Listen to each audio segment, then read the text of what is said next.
Good evening and welcome to another edition of the 4 to 7 podcast. I'm Jerry. He's Chris. Just funny because that's also my brother's name. That's neither here nor there, though. We're doing a little bit different tonight. We're going with the piggyback here. Our workhorse ace is laboring a little bit. He's fighting through it. Now we're in the stretch drive. You know, everybody's got something at this point in the year. You got to be flexible. So I'll do my best to. I'll try to get us sixth innings. It's not something that's very familiar with this hat right now. This is my 2022 postseason hat because wrong side. Wrong way am I? There we go. This is my 2022 postseason hat because it's starting to look very fucking familiar right now to your boy, but we'll get there. Symbolic. Chris, I'm gonna go ahead and assume I know you're not feeling well right now, but I'm gonna assume that Sunday was worth it. Results aside. Yeah, no, yeah. So I'm not feeling the greatest right now. So shout outs to Jerry for kind of carrying the load now. Yeah, not feeling the greatest. I think I caught a cold or something. I don't know. I think other people that were at the tailgate got sick. I forget. I think Case and someone else in the chat, maybe Jeff. I know that some folks are sick right now, so I am one of those folks too. At this moment, you can probably hear it in my voice, but no, it was definitely worth it. It was a great time. It was great to hang out at the tailgate. Great to see Case, Jude, Kev, and Stefan again. Got to meet JJ and Khalil for the first time and Deegan.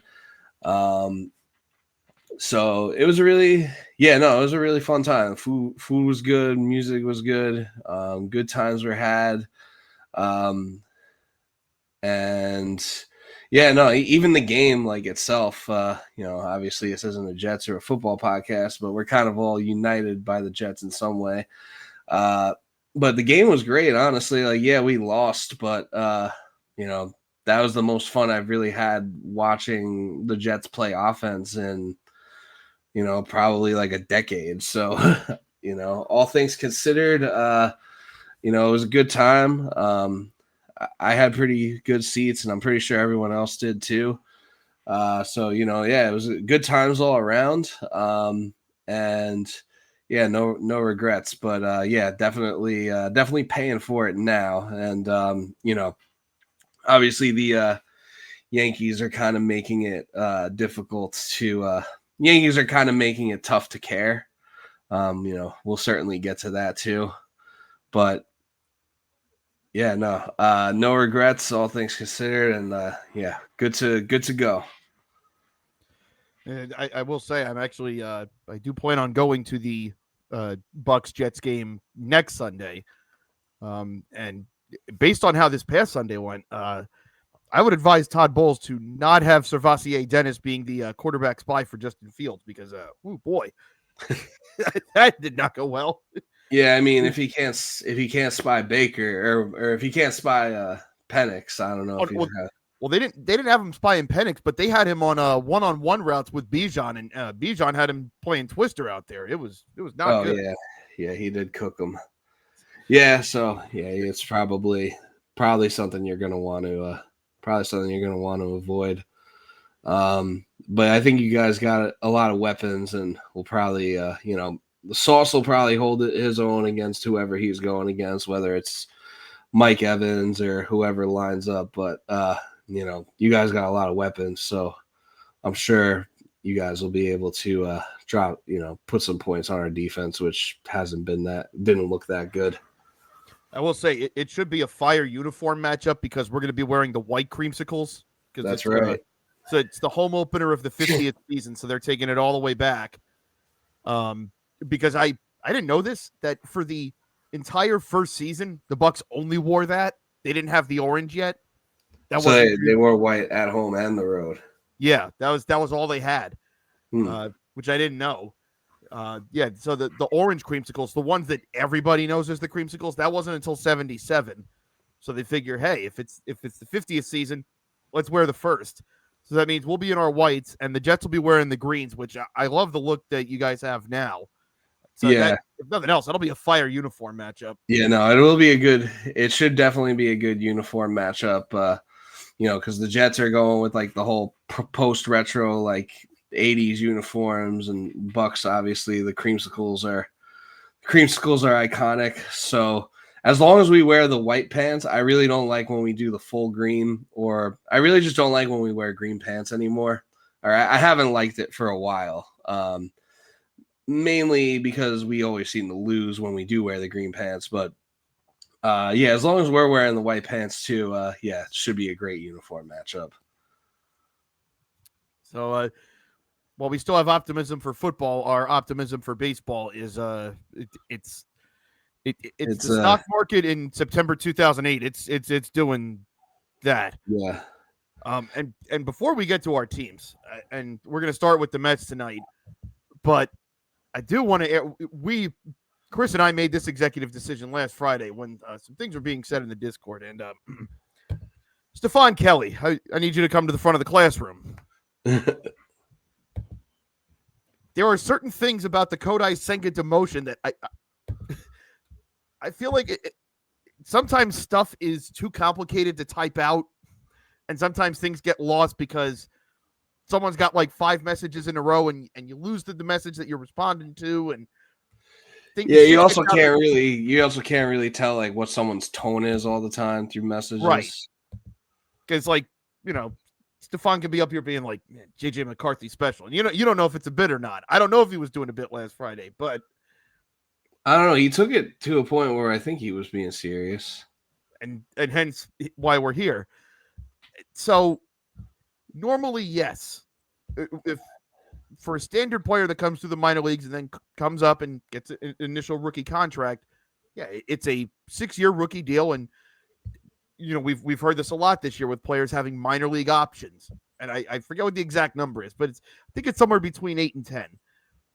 However, that's normally how that works for someone that's coming up between 22 and 25 years old, because that's generally when most guys arrive. It's different for a guy who, I want to say Senga's 31 now, so I think he was 28 or 29 when he got here, and already had probably close, or at least several hundred innings on his arm coming over from Japan. So yeah, he's 32. It's a very different frame of reference in terms of, yeah, he's a rookie in the major league sense, but he's not a professional rookie. So the idea of, yeah, we got to send him down, it works differently because it's, hey, yeah, some 24-year-old down because it's like, hey, yeah, let him go to the bushes and get right without people looking. It's like, right. No, this is a guy who knows what he's doing. But the problem is the Mets already have these 3 rookies up, and they're paying Clay Holmes. And I realize they're paying Senga a lot of money too. I get that. But somebody had to be out of the rotation, and more importantly, this is September. Like, you're trying to win games. Like, yeah, you're only up a game and a half on the playoffs, last playoff spot over the Reds. I mean, I think you're safe just because the Reds refuse to be serious in any way, shape, or form. So much because they took 2 out of 3 from us. They did, yeah, but it seems like, I mean, the Giants are also right there too. It just seems like it seems at every point where they get close, they become unserious again. So, but yeah, no, I didn't mean to cut off your rambling. Please go back to putting Stephon on blast. And Stephon brought up, well, Zach Gallen stunk for 2.5 months. The Diamondbacks let him pitch through it. He'd already accrued enough service time that they can't just send him down. That once you hit a certain point, and I don't know if it's years that you're up or games appeared in or innings pitched or what have you, but at a certain point, it just becomes like, no, if a team wants to send you down at this point, they're going to just have to DFA you. Like, this is how this works. Yeah. And it was the same thing that they talked about with Montes. I think Frankie Montes has been up for close to a decade. I think at some point he hit the threshold where you can't be sent down. Like, contractually, you cannot be sent down. Again, Kodai Senga's frame of reference is very different because he came over when he did, and he was already very much a seasoned pro when he did that. And I'm not saying that none of these other guys in the rotation, like if they had wanted to send Clay Holmes down, or totally drawing a blanket, like actually I think they'd sent Peterson down a couple of times. He might have been to the point where they couldn't do that with him anymore. Or I think Sean Manaea's been up since 2017. I don't know if they could do that with him anymore. I'm not saying they didn't deserve a demotion if that were to happen, but they did this with Senga because contractually they could. And listen, if this gets Senga right, and he somehow comes back up in the last 2 weeks, and he gives us like 2 appearances that swing 2 games that just get us in by the skin of our teeth, fine. It's like, but like, we are officially at the point where it's playoff mentality. I know we talked about this last year down the stretch where it's like, you got to worry about today. You got to win this game. Like you can't worry about the Padres next week. Every game's a playoff game. So I get why it looks weird, especially because, Senga was an all-star 2 years ago. Like, Senga was starting game 1 of a playoff series last year because even coming off the injury, they believed in him that much. And yes, his overall numbers look fine this year. Look at his numbers since he came back. Much like Sean Manaea, I wonder if he's been right at any point, post, I think it was mid-June when he went down. I wonder if he's ever been truly fine since, because to go from being, I wouldn't necessarily say dominant. I know he had an ERA in the 1s at the time he got hurt, but if you watch those starts, it was, he was good and he was effective at keeping runners from scoring, but he didn't look like 2023 Kodai Senga. That Senga looked dominant. That looked like, okay, that's a guy, all right, that's RAs for the next 5 years. He was never that, but you felt like, okay, he'll round into form, we'll be all right. That pitcher hasn't come back since the injury. And again, I think they did this because they had the option to do that. And everything I've read said that Kodai Senga had to agree to that. It was written in the contract that he had to agree to that or it couldn't be done. And all the reports are he basically said, no, I get it. my performance dictated this. I get it. So to me, if he's fine with it and it was written up this way, what's the point? I don't get the point in pressing this. Didn't they try to send him down once and he didn't accept it and then they sent him down again? I think initially when they floated the idea, and that might have been earlier last week. And I think that might have been before his last appearance. And I think after that, it was like, all right, dude, I don't have the answers right now. You know what? Yeah, I'll go. Yeah. At that point, I think both sides just had to come, both sides had to come to terms with that this is what needs to happen now. And I mean, if it's a clause in the contract and he's struggling as badly as he does, and you have these three young prospects who are up and they're all pitching well. You have someone's got to be the odd man out. It sucks that it sucks that it had to be him, but I mean, he's the only one you could really do that with, and it's clear that he clearly needed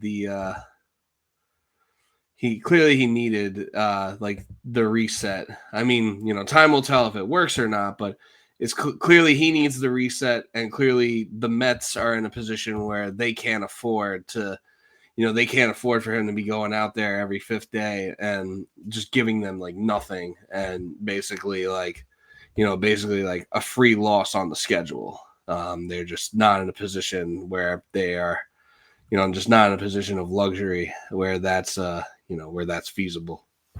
Unfortunately, they just seem to be free losses no matter what right now. Regardless, but I mean, I guess the point is you do what you can to try to mitigate it with the resources and with the constraints that you have. This is this could be a very tough month and a half for the pod, at least on this end, because all I'm asking out of this team right now is just get to the wild card. I'm not saying this like I think they're going to do something they get in. Heavens no. I just want this team to get to the wild card because I know the jokes will be so much louder if this team misses the playoffs. And like, you know me, and maybe this is a Jude take, but like I just don't want to hear that. Oh, you spent all this money, you signed Juan Soto, and you couldn't even make the playoffs. Like I don't fucking need it. Like like again, if we were to play today, if the playoffs started today and we were in, we would play the Dodgers. That would absolutely be a 2-0 to the Dodgers, and that's fine. They're better. Like I got no qualms. I don't think we're better than them. You lose to a better team, hey, you know, but just at least avoid the embarrassment of missing the playoffs. That's all I'm asking for. And I don't expect them to meet that bar based on current form. Yeah, you also never know. The playoffs can be kind of like a reset. Obviously, we still got 2.5, 3 weeks left in this season, but the playoffs are kind of a reset and kind of like a clean slate. So sometimes it's the team that sneaks in and looked like shit all the way leading up to it, that kind of back their way in, that ends up finding themselves again. And the Mets have proven that when they aren't lost and they are found in themselves, that they can beat the Dodgers and virtually anybody. So I wouldn't completely give up hope, but yeah, it's looking pretty fucking bad for the Mets right now. It's the one thing I'm clinging to is that we have seen this, and it obviously doesn't happen all the time, but I know I've brought this up on the show several times, but at this point 2 years ago, everyone looked at the Texas Rangers and said, that team's limping in. Like they're begging to be swept out in the first round. They're not going to do anything. We just saw the Astros sweep them 4 straight in their own house. Like it's over. And then they did that. Like no one took the Nationals seriously in 2019. Like we looked at their postseason history. Like what's different this time? Well, turns out there's a guy in right field. We're going to get to him. The 2021 Braves. No one's like, all right, cool. You won your division. Like, salute for being able to pull that off. But like, you're not going to have enough. More specifically, the 2006 Cardinals won 83 games, and then they did that. So or actually maybe a better one is the 2005 White Sox won 99 games. They barely won their division. I think it went from like 14 games down to 1 or 2. And they held on to win the division, but everyone's like, okay, you peaked. Like, you're not a threat. And then they kind of quietly pulled off one of the better postseason runs that we've ever seen. Yeah, that 2005 White Sox team really doesn't get talked about enough.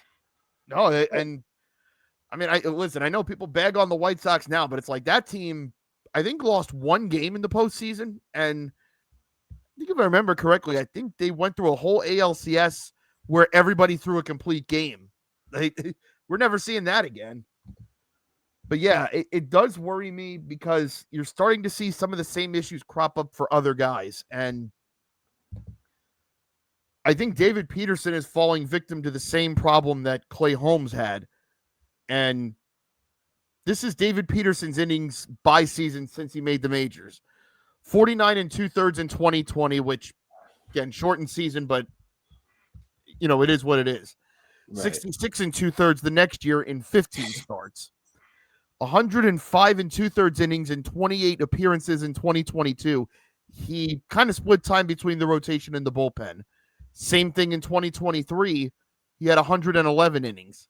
Last year, 21 starts, 121 innings. I believe tonight was his 28th start.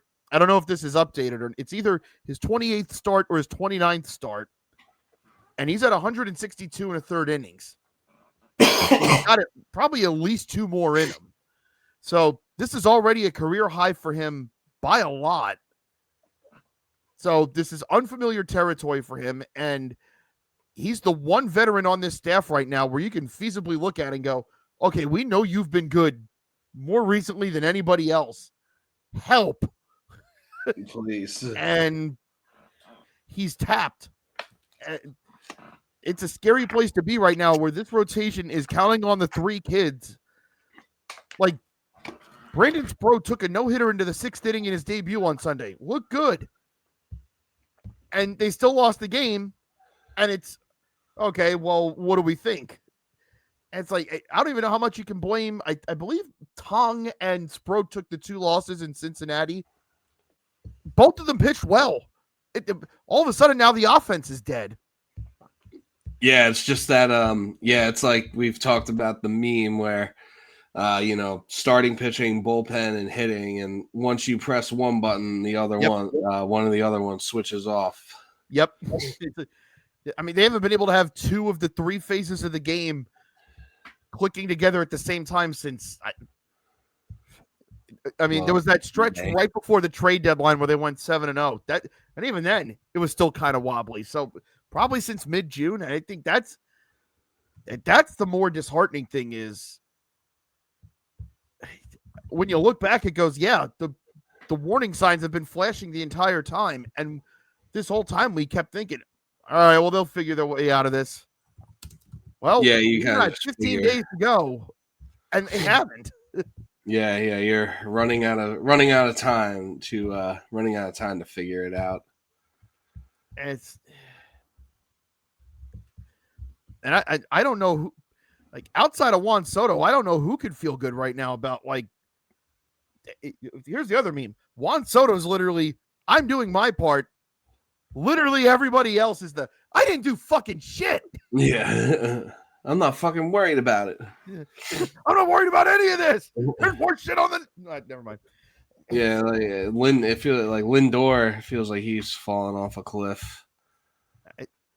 Which is, and it's the strangest thing. And I'm reminded today because someone posted, it was a year ago today. Well, yesterday, I guess now, because it's September 12th as we record.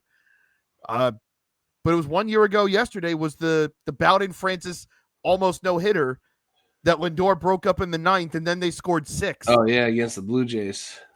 And this team is now 0-60 when trailing after 8. And I understand the concept of regression to the mean fully. Yeah.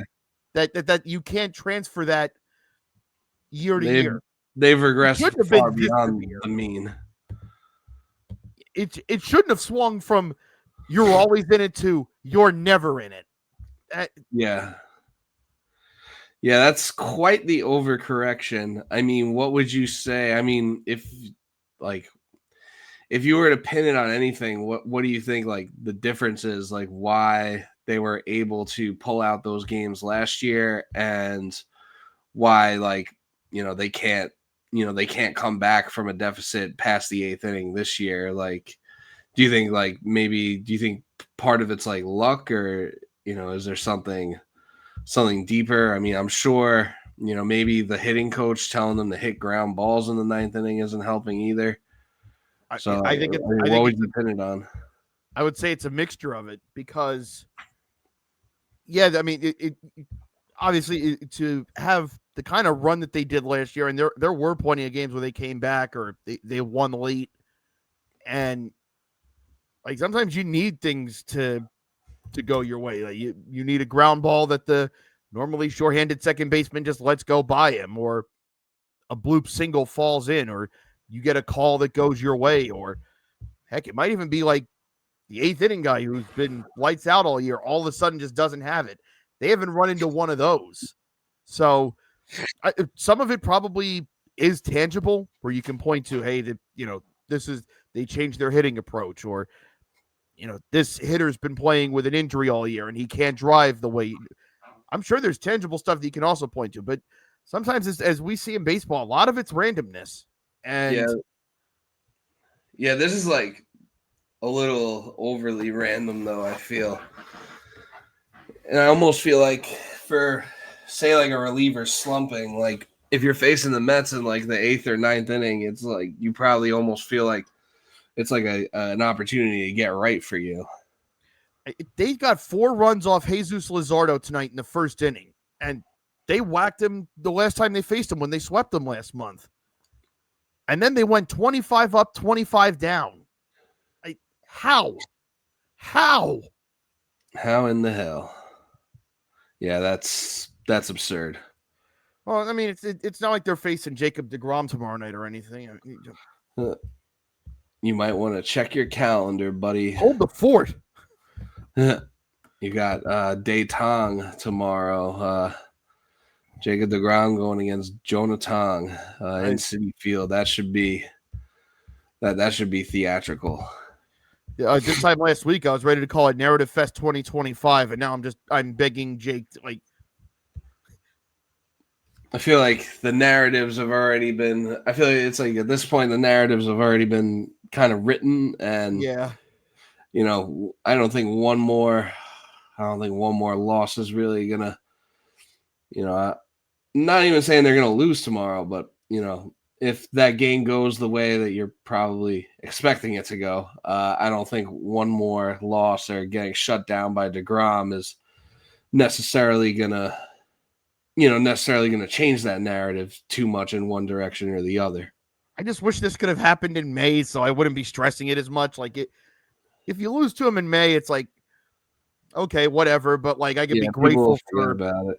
yeah, like he gave us 8 awesome years. I'm not gonna, I kind of feel the way I do about him and how he exited and all that. But like I Now said, it's like, like, like hey, with come the on, way he man. exited, like crucial matchup. Like every game is so precious. Like as far as making the playoffs or not making the playoffs at this point, I mean, I'd say the division's pretty much Oh, it's out gone. of reach. Yeah, NL East is gone. Congrats to the Phillies, but not really. And then the Reds also play the Reds travel to Sacramento to play the A's this weekend. So so they they're not exactly facing. I mean, and they got Hunter Green pitching on Saturday. So I was I keep gonna say telling people he is good. the A's aren't exactly murderers row, but I mean they kind of have a little murderers row good going there. No, the offense ain't the problem for the A's. It's they can't get anybody to pitch either. Yeah. Well, I mean, is Miguel Andujar still their cleanup hitter? I'll have to check on that. Yeah. Because, I mean, if he is, then if Miguel Andujar is still like their cleanup hitter or batting anywhere significant in that lineup, like, then I think you'll be okay. If not, then if not, then it could be real scary hours. It's gonna be one of those things that, like, assuming Soderstrom and Kurtz and Butler and these guys end up having really good careers, we'll be sitting here 10 years from now and we'll look back at the 2025 A's. It's like, oh man, like we kind of knew they were going to be good back then, but like we didn't know that they were going to be this good.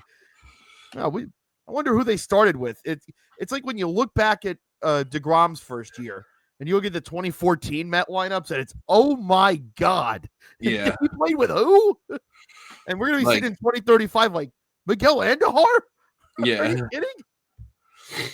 Like, well, Andujar's on the Reds now. I mean, oh, that's right. Oh, yeah. I was saying, like, if Andujar is still the Reds cleanup hitter, then then you guys are probably safe. But if not, then that could be a serious problem. Yeah, Andujar has bounced around quite a bit. This is how bad it is right now. The last time the Mets won a game, I almost died. That 9th inning by Diaz might have been the most typical Edwin Diaz save of all time. Yeah. Remind me getting out of it. Yeah, remind me what exactly happened, like what the sequence was. So I think it was leadoff single, walk, and it was like 4-pitch walks. Like these were not close. Yeah, like non-competitive at bats. But I've seen Edwin Diaz do this enough that when he walked the third guy, I'm like, he's going to K the next 3, isn't he? I'm familiar with his game. Yeah. K'd the first 2, and then I believe Gavin Lux was the last batter. And this is why it was so impressive to me, because it's like, this isn't, I'm trying to think of like, who's a lug? Like, this isn't like late career Brian McCann trying to beat out an infield. Like, Gavin Lux can fly. Yeah. And it was hitting the hole between first and second. Pete dove, couldn't get there, which not his fault. Elliot Acuna had great range to get there. And Diaz remembered to cover first this time. And he just barely beats Gavin Lux to first, which, again, I know he's got the 30-foot head start from the mound, but Like still, Gavin Lux can move. That's not an easy guy to beat. Yeah, that's a tough thing to do, especially like, coming off like, I mean, it's been a few years, but especially as a man who's had ACL surgery. This is one of those things that in real time I'm watching. I was like, oh no, oh no. Was that for the was that the last out of the game, or That was the last out of the game. yeah, okay, yeah, I do remember that play. Yeah, that like, was Edwin, you dirty dog. yeah, and then Now it's all just downhill ever since. It's been 6 straight days of hitting the balls with a bag of nickels. Yeah, it's funny when it happens to Peter Griffin. It's not. I'm not enjoying it right now. Yeah, even if it's not figurative. Yeah, it's definitely not definitely not enjoyable. What I am enjoying though, and I'll stand here and then maybe this comes back to bite me because he does something these last 2 weeks. Fine, whatever. I've been loud, wrong, and dumb before, and it won't be the last time. There's plenty of life in front of me. Juan Soto has not only sealed a 30-30 season, his next homer will guarantee that he has a 40-30 season. I want to say that these stats are updated through the end of play tonight. His on base is exactly 400. His slugging is at 528. He has scored 112 runs now. He's at 39 home runs. He is at 95 RBI, so he should drive in. Our usual lead in the league in walks, and it's not particularly close to who's next. And he is 8 walks away from setting the Mets single season record, which I don't know how this will play for a lot of other people, but if you break an offensive record for the Mets set by John Olerud, you're doing pretty damn well. Yeah. And a 6-win season by WAR, which, people could take that for whatever it is, but it's pretty much in line with everything he's done for his whole career. So for all the people that were like, oh, of course, Juan Soto signed his contract. He sucks now. I saw people saying he was fat the day he showed up to his press conference. He's actually 31. He's this, he's that. Right on the line for what he's been. Doesn't matter what uniform. He's still doing this. His batting average is a little lower, but he is still doing all the things that you signed him for. When you give him that kind of contract, you expect him to score 100 runs, to drive in 100, to take over 100 walks, to have a 400 on base, a 500 slugging. The stolen bases are a bonus, which it's really down to, and I know you were talking about this when you were texting me setting up, and it's Anton Richardson. And one of the things I'm actually kind of worried about in the offseason is I'm sure the smart people in the front offices are looking at him going, all right, do we put that guy in charge? Because if the Mets lose that, they have been at best a middle of the road base stealing team for probably. Is that your first base coach? Yeah, he's the one that found the tell. He's been the one that's been able to. He can tell when they're like when they're gonna throw to first or check first or not. Right, and I see people saying like, oh, well, you got to discount the stolen base numbers because, they've made the bases bigger. They've changed the rules. I really don't feel like the bigger bags has like really affected it that much. Well, maybe more so that the throw over rule where it's you don't just have infinite throw overs now. I think you could throw 3 times and that's it. And then guys just got free reign. Yeah, because I was watching a pretty interesting video about how the Mets are the slowest team in baseball, but they lead the league in steals as a team. And Soto is having a career high year in steals. Juan Soto before this year had stolen more than 10 bases in a season twice, and it was 12, and one of them was 2 years ago. So this isn't all of a sudden like it's not like the spirit of Ricky Henderson has inhabited him. He's still doing it. I give him credit because Soto's been, from everything I've heard on the broadcast, is like he's wanted to add this to his game. He's wanted to be better at that. Fortunately, there's a perfect setup here that allows it to happen. So for me, it's like Yankees would have never allowed that. What was that? Yeah, so the Yankees would have never allowed that.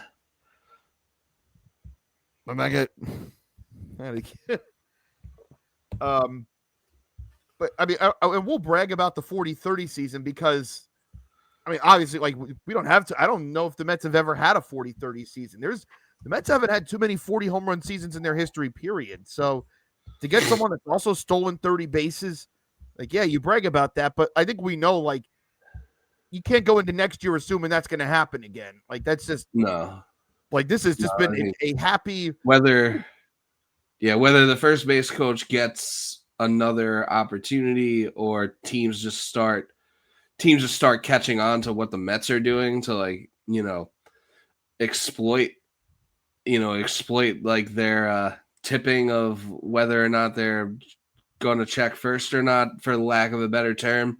We talk about, regression to the mean. I feel like that's something that could definitely be a candidate for, falling back down to earth. I don't know if this is something that happens on Yankee broadcast, Chris, so you might be able to fill me in, but especially in the past month or so, to kind of touch on what you just said is, like, Soto will steal a base, or it might even be someone that you don't expect, because at least like Lindor, we know will steal bases. Brandon Nimmo's gotten better about stealing bases. Acuna will steal bases. But like, if it's someone unexpected, Keith will just be on the broadcast like, I can't believe they're not checking for this. How have teams not caught on to this? And I want to be like, Keith, it's good for us that they don't. Let them keep doing that. What are you doing? Yeah. No, I can't really say that's something that that happens on Yankee broadcasts too often. Keith just more is about the game more than like.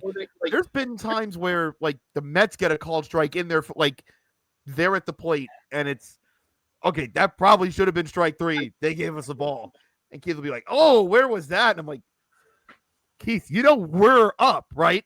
Like, Yeah. stop. What are you doing? But more to the point, for all the hand wringing that went on, especially in the early months about Soto, and we said, even at that point, when people were getting worried, he was still well ahead of pace of what Carlos Beltran and Francisco Lindor did in their down first seasons in New York. And we said, if he's at this stage already and people think this is bad, it's like, it's not going to stay like this.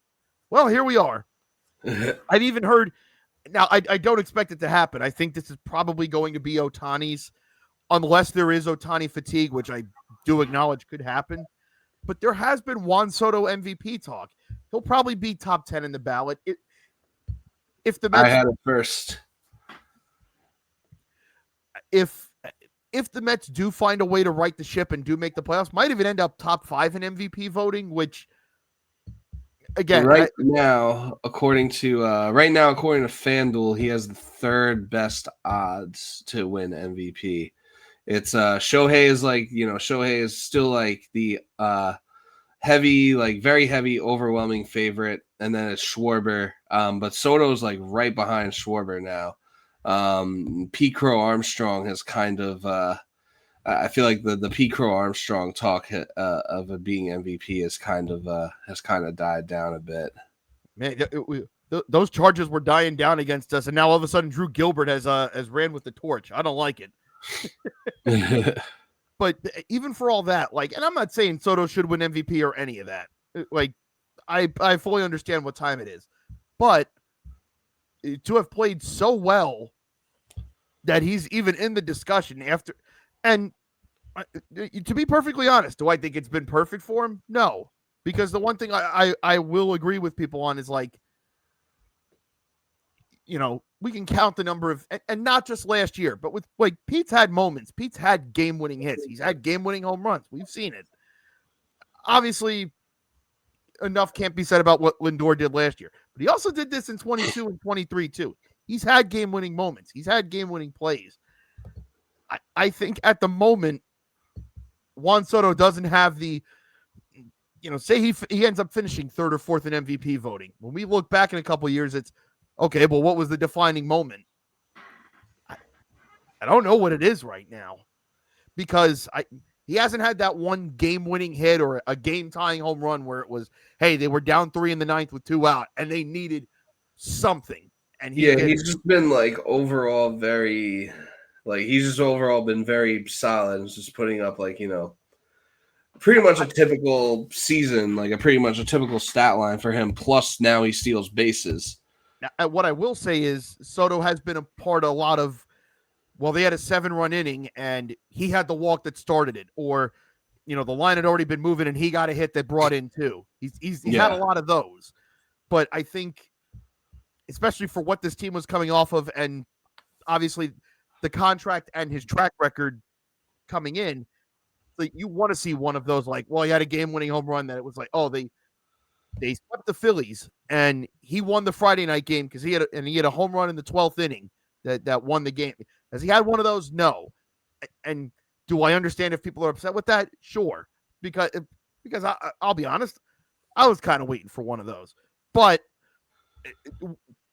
I don't think it would be fair to say he's been stat padding either, because he's not doing all of this stuff when they're down 10-0. He's still, I think right now, if you had to give Juan Soto a grade for this season, I'd say it's an A-.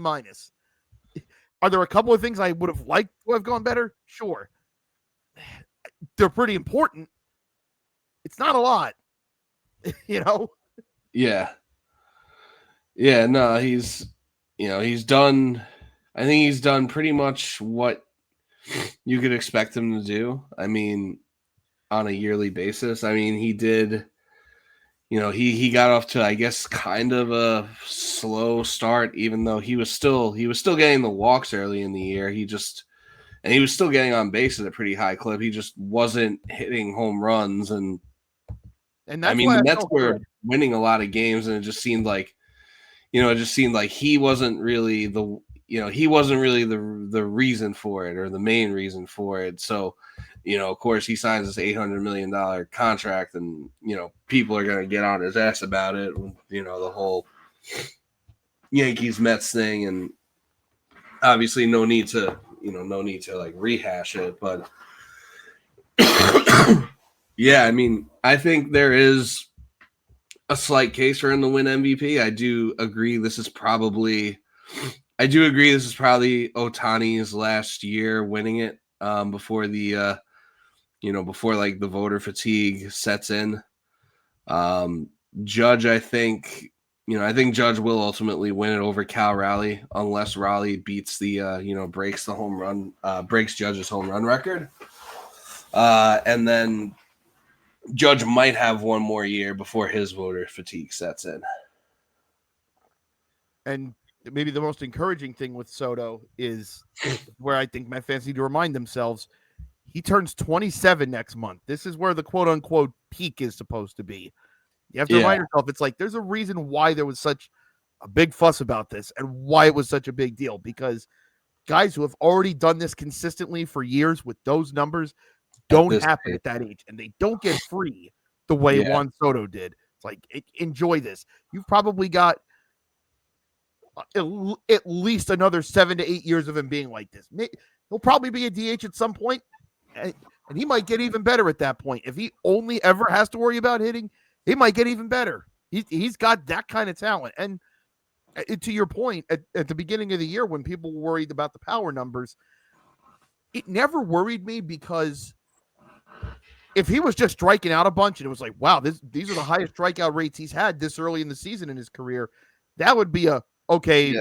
I mean, I feel like he was striking out more than you're accustomed to see him striking out in the beginning of the year. But I feel like that's kind of evened out. And I did want to hit one more point on the Mets, and I'll make it quick because I do want to give you yours. There's been a lot of kind of revisionist history, or I don't know if it's second guessing, but it was, oh, well, we should have known better than to go in with this rotation where now we're going to have to rely on 3 rookies. We had too many question marks, and we pinned too much on the pitching lab. And I want to credit Ryan Finkelstein, who I believe does the Locked On Mets podcast. He's a good presence on Twitter. I do enjoy his perspectives, and he did mention this yesterday. These were the top free agent starters in last offseason and what they got. Corbin Burns got $210 million for 6 years. He's got Tommy John. He's probably going to be out well into next year, and he's in his 30s. So bullet dodge there. Max Fried got 218 for 8. Started well, but I'm going to leave that to Yankee fans. I don't know Hey, how. man, ever since he made friends with that squirrel, he's been lights out. Could be rabies. We don't know. Might be pitching with rabies, which, Yeah, hey, you know what? It's not on the PED list, so it's allowed. Hey, listen, I know they used to have the COVID list. They don't have a rabies IL. You know what I mean? Blake Snell got 182. You can't be suspended for testing positive for rabies, so they're going to go with the Airbud rules. There's nothing that says you can't pitch with it. Oh my God. Fried's walking away. There's Jordan Alvarez's head. Oh my God. Blake Snell got 182 for 5. Like I said, I was set with that from the jump. Yeah, Minaya, he's like barely pitched this year. Minaya and Eovaldi both got 75 for 3. And Ryan Finkelstein does point out Nathan Eovaldi wanted to stay in Texas, and now he's hurt, which has kind of been his whole career. Yusei Kikuchi got 63 for 3, which everyone killed that deal at the time. He's been fine. He's pitched up to that contract. It's just he's on the team he's on. And Jack Flaherty got 35 for 2. He's been mid. And so which of these deals are you really clamoring for in retrospect? 8 years for Fried? I don't know. The only move that you can regret in retrospect the Mets didn't do was the Garrett Crochet trade, and that's a tough one to pull off. And that's one of those, we saw what the Red Sox gave up. I would be kind of curious to know what a Met equivalent of that would have been. It's probably at least one of those pitchers, if not two. Yeah. And boy, if for as good as Garrett Crochet is, it wouldn't have solved the issues that plagued the rest of the rotation. And you'd be down to one rookie pitcher right now. That would be you'd probably have to be relying a lot more on Senga too. I would say I don't think you mentioned in that list of pitchers they missed out on, but I'd say the one other one that you could maybe criticize them for not bringing back would be Jose Quintana. Yes, which I'm one of those. Like I said, I remember you saying that from the beginning, like the beginning of the season, or maybe even before the season started. And he did mention this in the thread, is that people are pointing out Quintana or Nick Pivetta have to understand in hindsight those deals that those are deals that a lot of teams would have signed, but it's because the entire market iced them on whatever they were originally asking for. So yes, it misses. But the other point is that David Stearns is proven right, and looking back and seeing the hit rate on free agent starters is maybe 20 to 25% at best.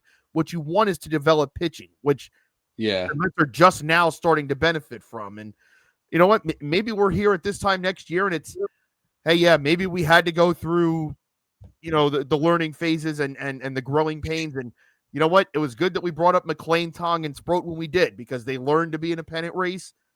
Now they've got a full year to be stretched out, and guess what? We're in a better spot. That's all you can really hope for right now. Yeah.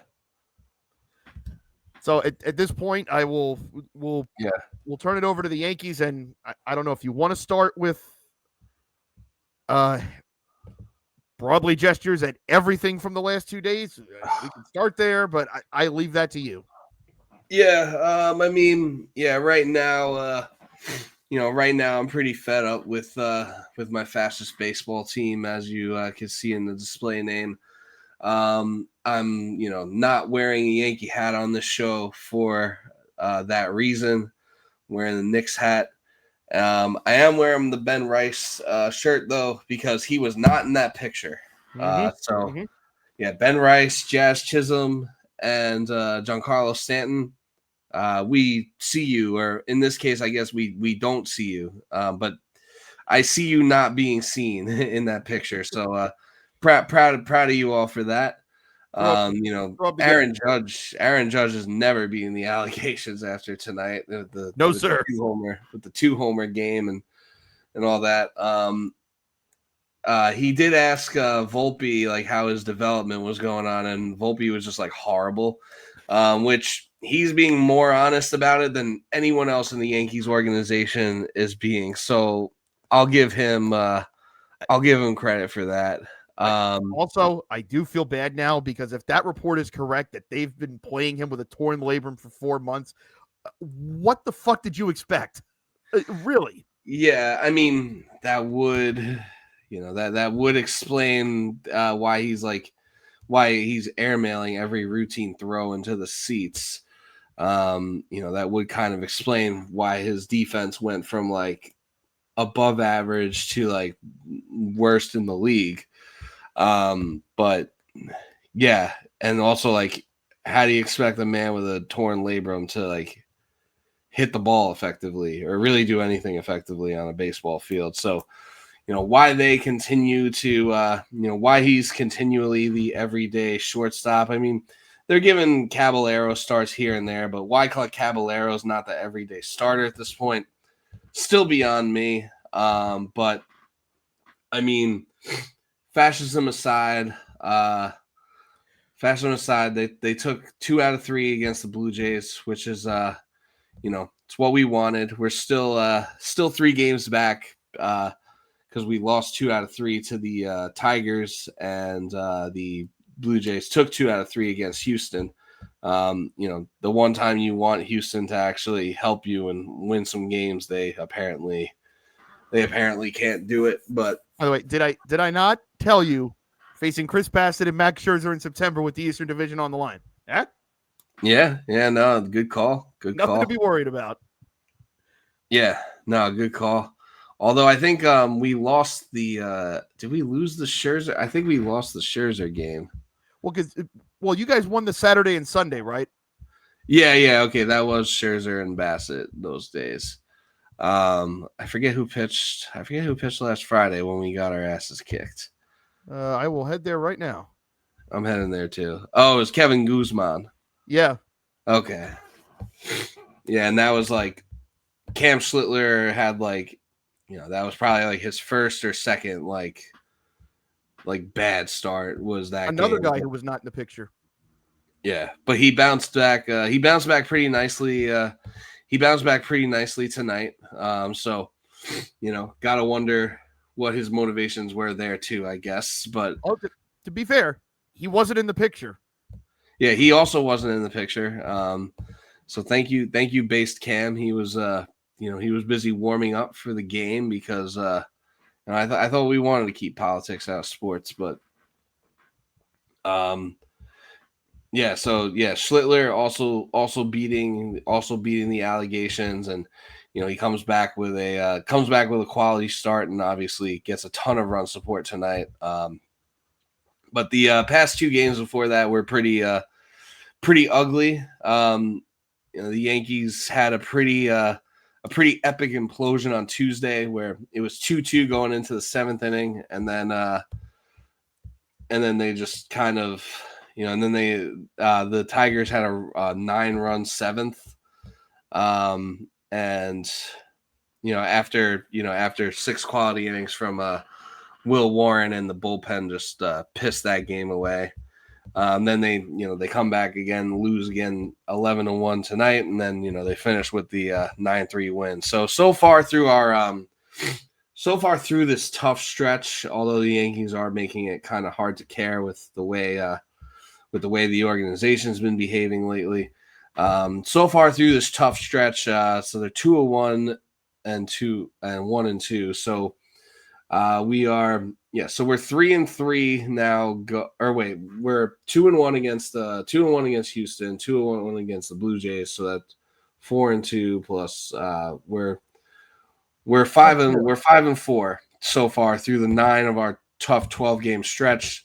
The last three games this weekend, last 3 games of this tough stretch coming up against Boston. In Boston, we got Heel versus Giolito tomorrow on the big Apple TV. So have fun not watching that. Then we got Fried versus Brian Bello, who I'm still trying to figure out. I'm still trying to figure out if Brian Bello is is good or not. I mean, he's having a pretty good year this year. Well, I'm trying to figure out, like, the big thing I remember with him last year was, like, I believe in the daytime, he like had great numbers, or he was either really bad in the day or really bad at night. It was one of the two. I remember in 2023, I remember him. I do remember him shutting us down in a night game. So maybe he's bad during the day. Oh, last year he had an ERA over 4 in both. So man, I thought it was okay. So it was in 23. He had a 6.94 ERA during the day, and it was 3.06 at night. Oh, okay, yeah, that checks. So for this year, he is, and it's I think it's a 4:00 game on Saturday. Yeah, 4:10. So he's 3.58 during the day, which better, but 2.65 at night. So still kind of the daytime issues, but seems to be getting over it.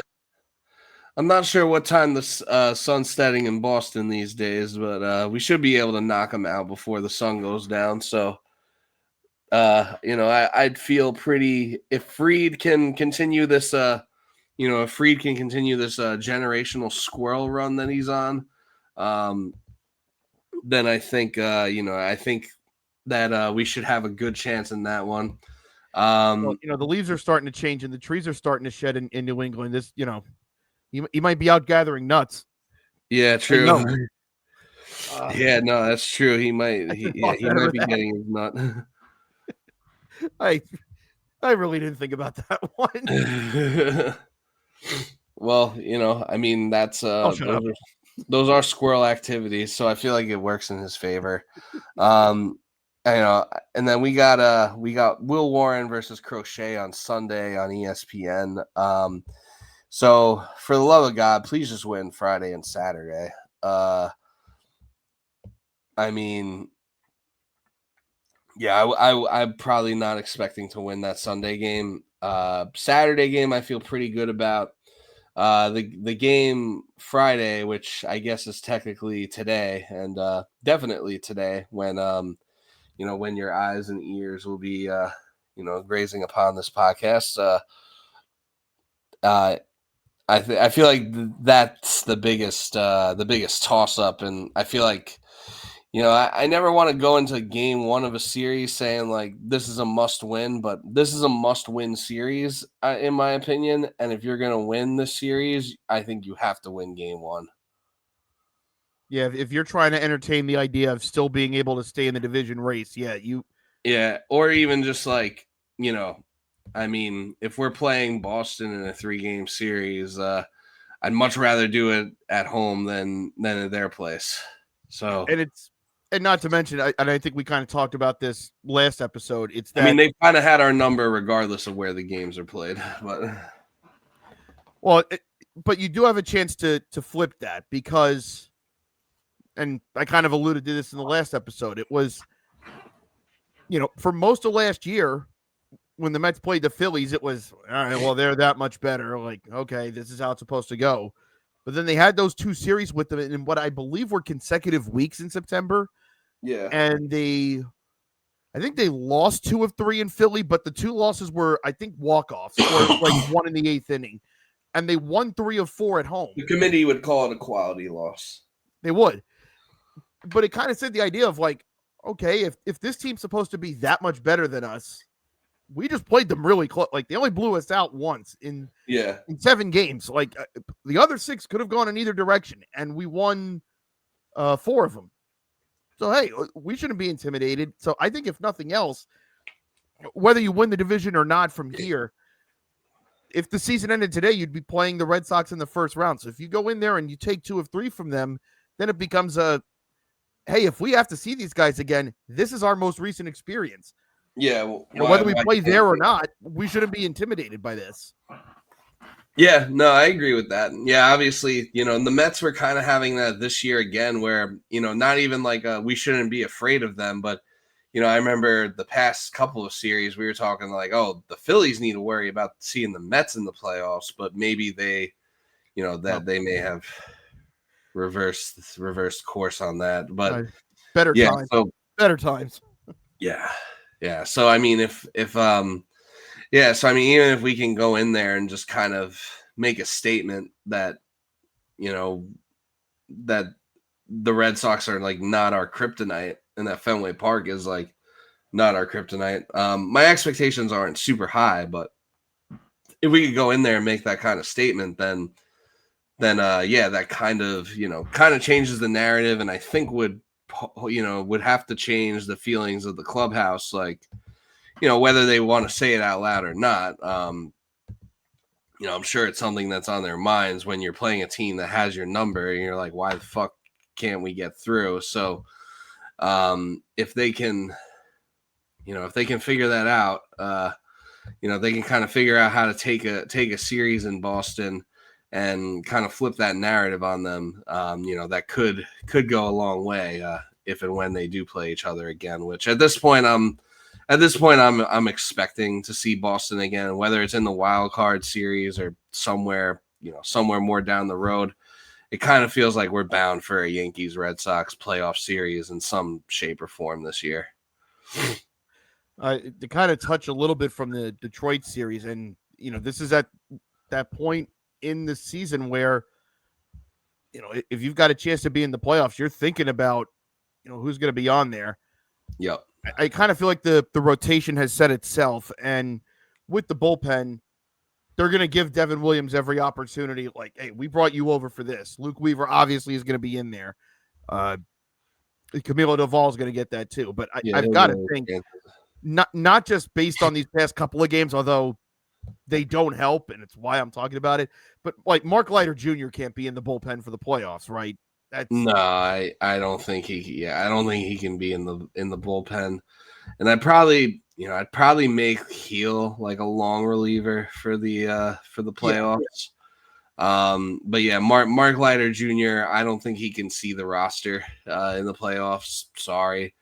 I think Bednar, I think, is pretty set in stone, like the closer. I think Bednar is like pretty much, I think he's like our highest leverage guy. Like if there's the biggest situation, whether it's the ninth inning or you're facing the heart of a team's lineup late, that's who I want on the mound right now.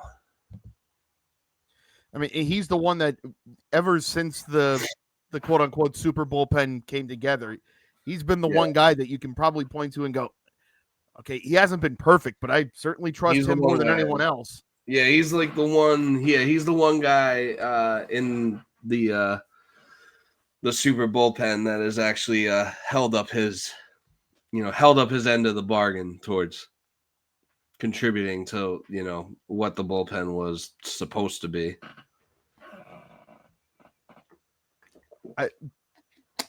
I'm not really in a position to say because, like I said, there's no one in the National League bracket that if we were to get in, I'd be like, oh, well, that's lunch meat. But is there anyone in the AL bracket where are you definitely looking at more from a, man, I don't want to see them, or is it more like a, hey, we're in there. If we're gonna get through, we're gonna get through. I think at this point, it's kind of like we're in there, and we gotta kind of just.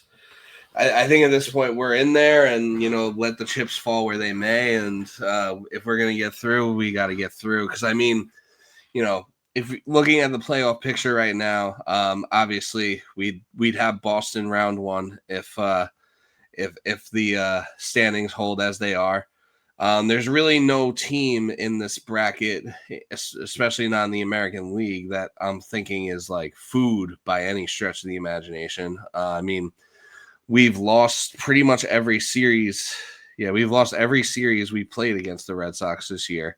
So hard to feel great about them. And then if we do beat them, then if we do beat them, most likely we'd be playing Detroit. We've lost both of our series to them, and they also they beat us by a combined total of 20 runs. Their last two wins against us before tonight. So hard to feel great about that. And then if you do get to the ALCS, you're probably looking at unless Seattle makes makes a run, which I guess you can't rule out completely.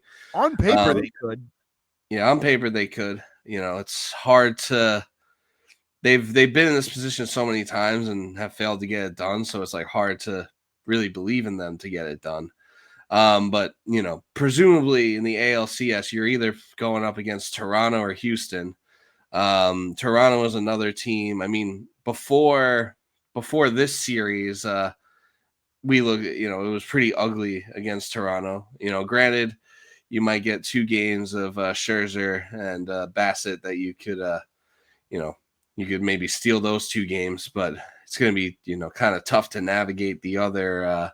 It's going to be tough to navigate getting to another 2 wins in that series. The Astros, obviously we have our demons with them in the ALCS, and I know they're not necessarily the same Astros that they were 3 to 5, 6 years ago, however long, but it's still a lot of those same guys. They have the experience. You still got the core of Altuve, Jordan, and Correa. So obviously hard to feel great about that. And if Seattle does pull off 2 upsets against the Astros and the Blue Jays, you can't really discount them at that point if they do get to the ALCS. So right, because they would have earned it.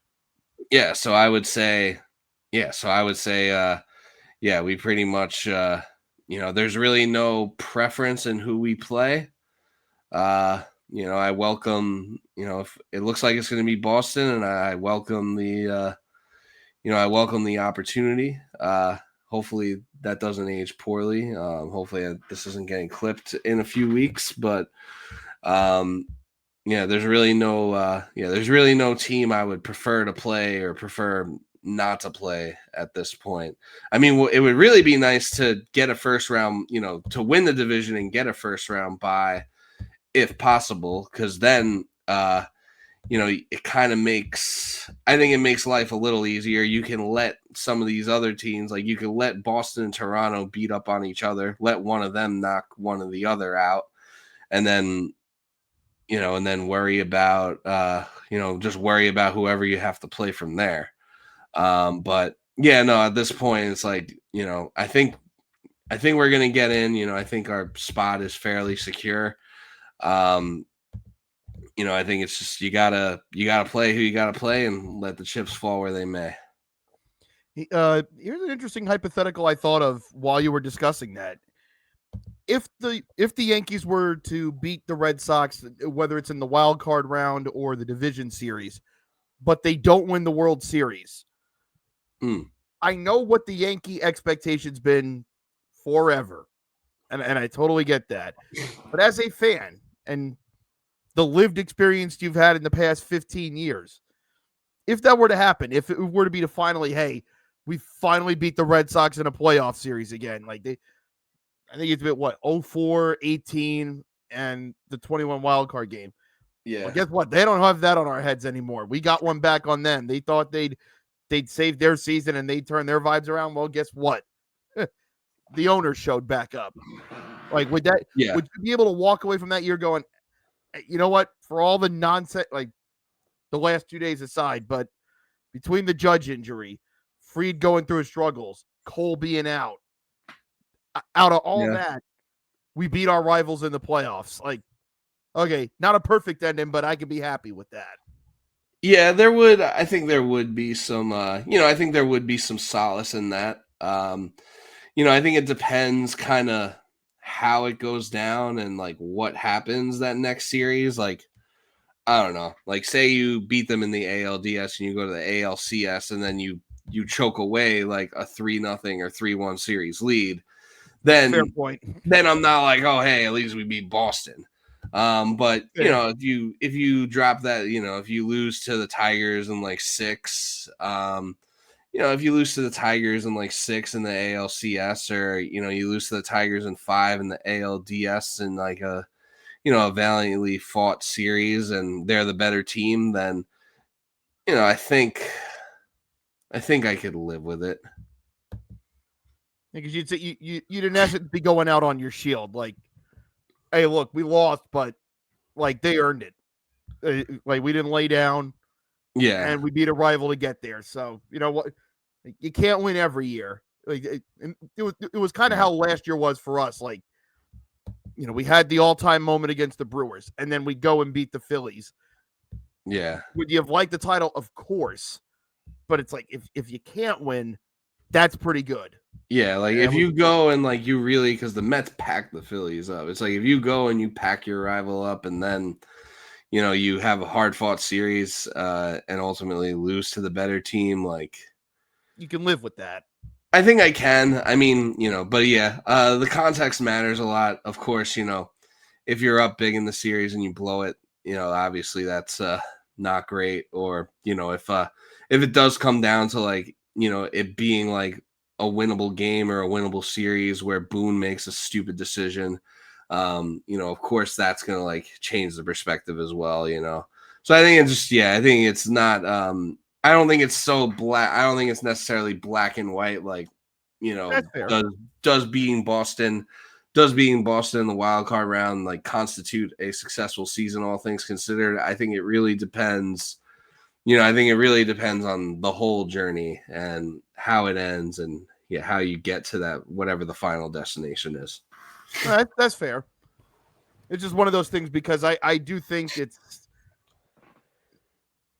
We've talked about it on here before. It's like obviously we sign up for this because we hope that the payoff is ultimately there.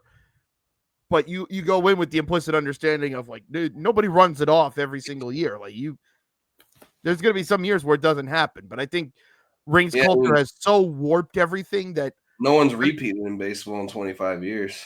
That's right. And it kind of has warped the idea of like, you don't have to win the World Series to have a great season or even a good season. Like I said, last year, yeah, that wasn't the perfect ending, but like, damn it, if that wasn't an A+. 2015, heartbreaking, but man, I wouldn't trade the 3 months before that for anything. Like that's so, and not only if you beat Boston, but like if something memorable happens, like if Judge finally beats the playoff allegations by, having like multiple big hits, like that would. Yeah, or like walking Boston off. Yeah, and then you can go, okay, cool. He beat that, and he did it to beat them. Like, you know what? Okay, didn't get the ring, but it would be I think it would be a good stepping stone, because then you can hopefully take that good feeling into next year, and then you get Cole coming back. You'll have Cole coming back at some point next year. Should be, I feel like it should be like earlier in the year than later in the year. It seems like whatever they did with his surgery is supposed to allow him to come back sooner than most Tommy John, than most people who get Tommy John. And you assume that this team will, they'll make requisite moves, have you and all of that. Gotta re-sign one of Bellinger or Grisham, probably Bellinger. Grisham, unfortunately, will probably get a bag, but it won't be from us. Because I think, unless we do something crazy and like trade Spencer Jones, but I don't really see that happening. I mean, at this point with Spencer Jones, I think it's almost like what it was with Clint Frazier, where it's like you just got to see it through. Like, well, we didn't trade him for X, Y, and Z, and we said all this stuff. Like, we got to see if he's any good. Yeah, and I think 2026 is definitely the year to at least start finding that out. Like, I don't think it's like a Volpe situation where you're like rushing him up. I think I think 2026 is like the exact right time for Spencer Jones to come up, like no sooner, no later. Well, I'll leave it to you here, because we've both hit on our teams and we've both kind of done a micro and macro view of things. Was there anything that you had wanted to hit on this week? Like specifically, like a specific player or something like that. Yeah, I mean, it could be that or a topic, or it could be non-New York related. But I'm curious to know if there's anything that you wanted to bring up. No, not especially. I did get my Paul Skenes bobblehead, and I could do an unboxing of the bobblehead on the show. You know what? We haven't done that before. Yeah. Let's, Yeah. we Give can, we me. can, Yeah. Give me 1 second. Yeah. So back okay. in April, I'll do a little preface, but back in April, there was it was a Pirates Guardians game, and it was like Paul Skenes Bobblehead Day, and I guess the lines to get the bobblehead were like just insane. Like Oh, I I think believe it was a 4 o'clock game, gates open at like 2:30, but I'm pretty sure people were lined up like since like like 8 or 9 o'clock in the morning to like people were lining up. Like I remember I was like at home getting ready to go to this game, and like there were like pictures and videos like online showing like the line to get into the stadium, and it went like across the Clemente Bridge. Oh my Um, God. yeah, like it was one of yeah, like the Pirates don't sell out too many games. I think they sold out like the home opener game against the Yankees, which obviously Yankees fans account for like a decent chunk of that crowd. I'm not saying we outnumbered them, but we didn't outnumber them, but definitely like a good, probably like a quarter of the stadium at least was Yankee fans. There was this game, and there may have been one other game, like or two other games. Like I think like the Mac Miller bobblehead game sold out, but Oh, I yeah, believe that. so basically like shit was crazy. They ran out of bobbleheads like super fast, so a lot of people missed out on it. So then anyone who like had tickets to that game or attended that game, they basically sent you like vouchers or an email um to get to like come pick up a bobblehead. They're like you could either like come to the team store on whatever days, whatever hours, or show up during a game. Now I always find it hard to like go to the store during a game. I just feel like during games, like when I'm there, it's just like everything's so hectic. It's pretty much like I don't really have the capacity for anything other than like beer, food, and bathroom when I'm at the game. Yeah, if you And go to like if you go to a team shop at a game, it's first off, it's just crowded. Like you yeah, realize they how kind of small those things are. yeah, it kind of like like if you go to the team store during the game, like you're gonna end up missing a lot of the game. So yeah, I went down, but yeah, long story short, I went down today and I picked up my bobblehead. So let me grab it. I'll be right back, and we can unbox it on the air. Well, I mean, I can tell you that I like to add to. I think everyone sees the shelves I have here in my room. I have, if you see over this way, I have the Gary, Keith, and Ron ones that were I think 3 years ago at this point. Haven't taken those out. I may never. Over this way in the corner is the Shea Stadium replica that they gave out last month. They did that as part of the Beatles night, the tribute that they did. I bought that off eBay, obviously because I can't go to the games. So whenever they have a bobblehead night like that, I always check eBay about a month later. That came through. I have an Andy Chavez catch bobblehead. Got one of those. They did for they did a right one on his retirement weekend. I wasn't at that game. I've had my eye on that. And they did a soda one last month too. I've also got my eye on that. Hopefully those will be up here at some point before the end of the year. But we'll see. But the thing we've all waited for is here. Yeah, no, that was good filler. Yeah, I also have a yeah, it's not in here, but it should be in here. And I could save it for another episode. But I've already like kind of opened it, but I think it's still in the box. But I do have an Oakland Coliseum replica since Oh, hell I yeah. heard you talking about the Shea Stadium.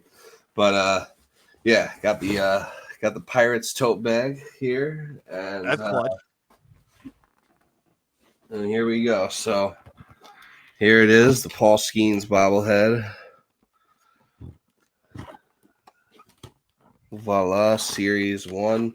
I actually checked the eBay while you were talking about that, just to make sure I'm not like I'm not like lighting money on fire right now, but It's very addictive. yeah. But yeah, let's see what we got.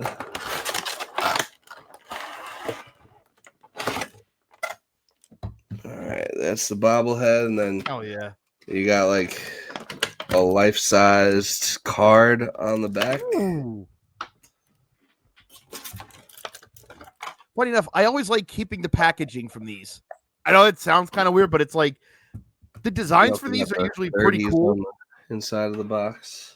Yeah, like if I were you, like I would have kept the box. Like they did a good job with this. Like I feel like I have to honor that. Yeah, no, the Pirates, they don't get a lot of things right, but they got this right. I guess it's not like his full. What do we got here?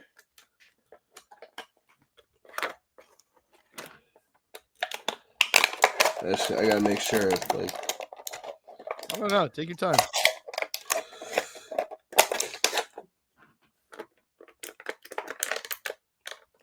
I'm not sure if this is the way it's supposed to be. I assume it is, but I guess it's just the top of his torso. There's no like. I wonder if that's like a new style. Yeah, I'm looking. Yeah, I'm looking at other. Yeah, I'm looking at like other bobbleheads just to make sure I didn't get duped or something, but yeah, no, this is okay, so there's like this little screwy thing on the bottom, I guess. So I guess it's like controls him. I'm not sure how I'm supposed to get this packaging behind that out because I don't think this is supposed to. Well, I guess this. Wait. Well, do they have instructions on the box? No. I'm just trying to think because if they've got something like that, I feel like they should have at least included something to be like, well, hey, we included this. Here's what you need to do. Yeah. No, it looks like this is. It looks like this is. It looks like this is it. But I mean, it still looks cool.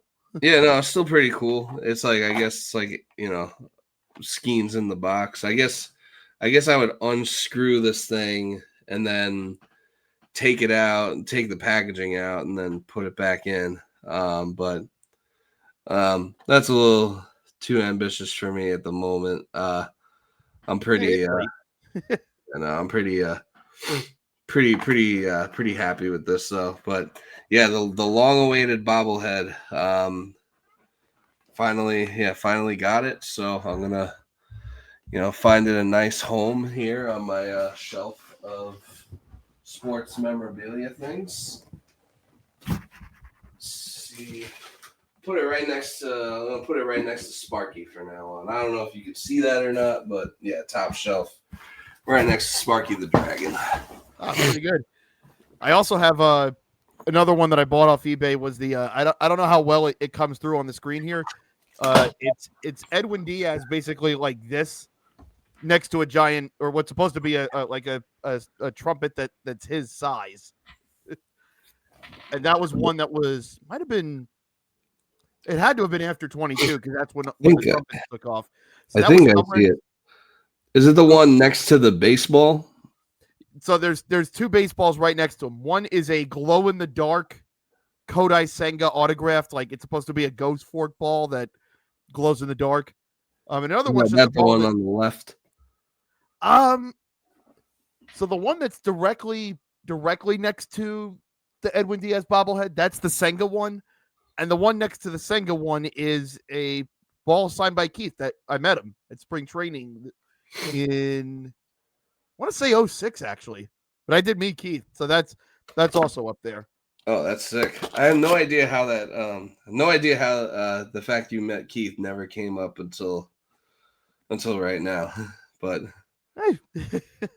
that's a flex. It is. Well, it's funny.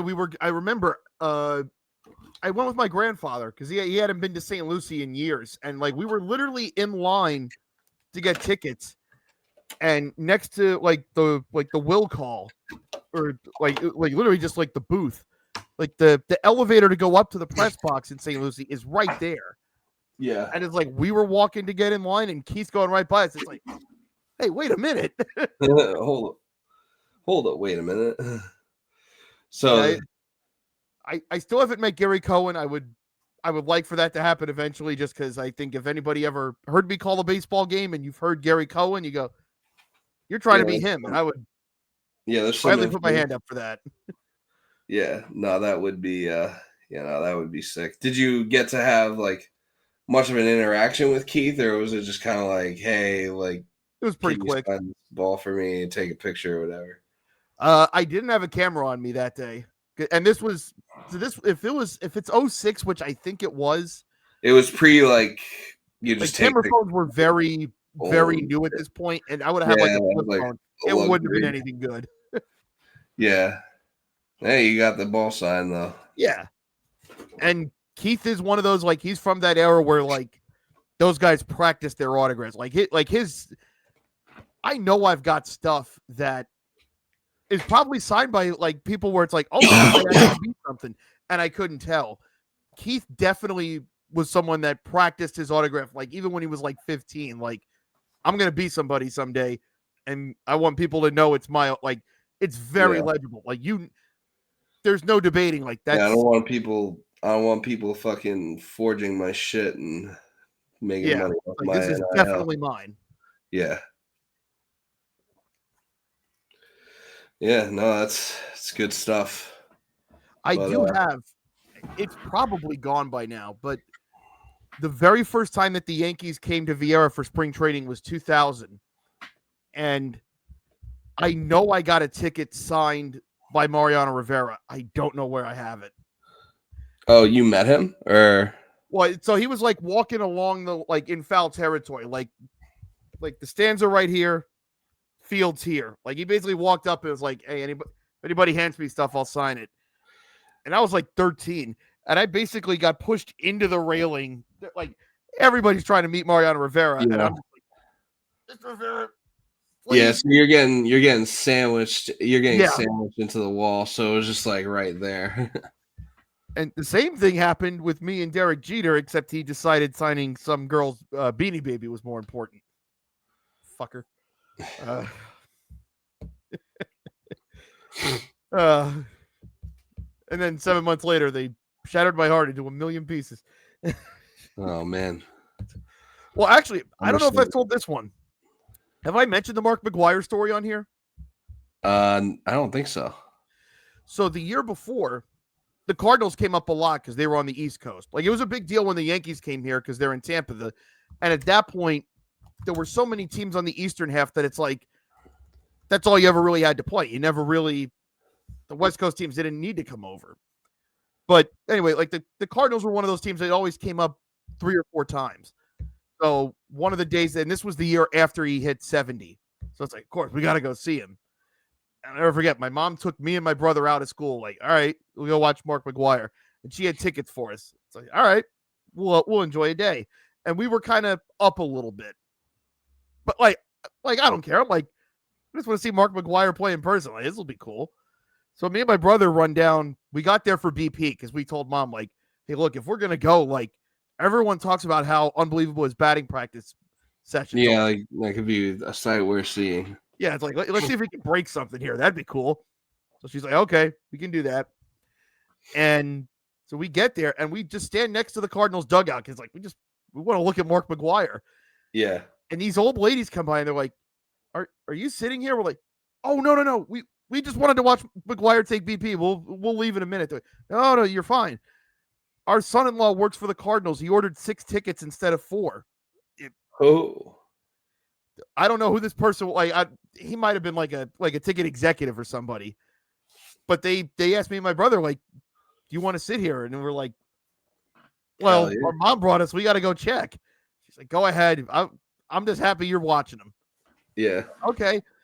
First at bat, he hits one literally over the scoreboard in left field. It's like day made there. But he comes up in the 6th, and, like, it was mid-March, so it's at that point where they play more than 2 innings, but they're not playing 8 either. So you can kind of tell they're probably taking him out after this. This is probably his last AB. So he grounds out, and again, we're right next to the Cardinal dugout. He grounds out, he comes back, he's like by the on-deck circle, his day's done. He takes his batting gloves off, he looks right at me, and this asshole jumps in front of me, grabs the batting gloves, and runs off. I was inconsolable the rest of the day. Like he wanted me to have them. This probably sold them on eBay. Yeah, he was looking at you. I was so furious. Like what? Like you could have given me $800. Like I was 12 years old, it wouldn't have mattered to me. But you could have given me $800 or something.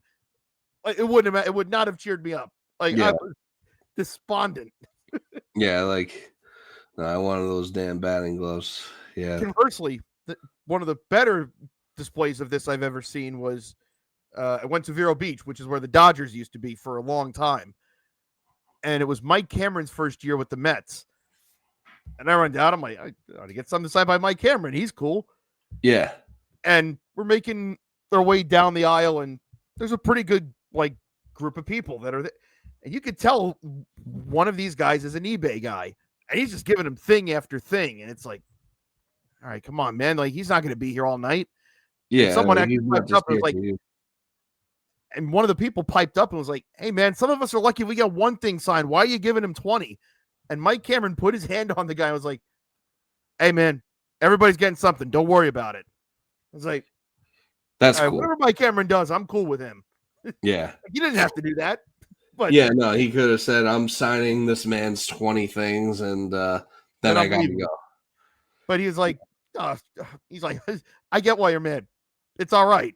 I'm not leaving you empty-handed. I respected that. Yeah, no, that's cool of him. Yeah, I don't have too many memories meeting baseball players. I mean, the only times I've ever really gotten like a ball or a toss up was like at a Long Island Ducks game. Or I was at a Long Island Ducks game a couple weeks ago, and I asked someone from the I forget what their name was, the York team, the York Revolution. Okay. There was like a lantern. Like I was sitting in the front row, like behind home plate. It was only like $25, and this guy was like in the on deck circle for York, and there was like a lantern fly, but it was like on like the field side of like the netting. So I was like, it was like kind of like a subtle heckle, but I was like, hey man, like you mind getting that lantern fly for us? And then he like first he ignored me, and then he like said something, but he didn't do anything. I was like, oh okay, I guess you hate the environment.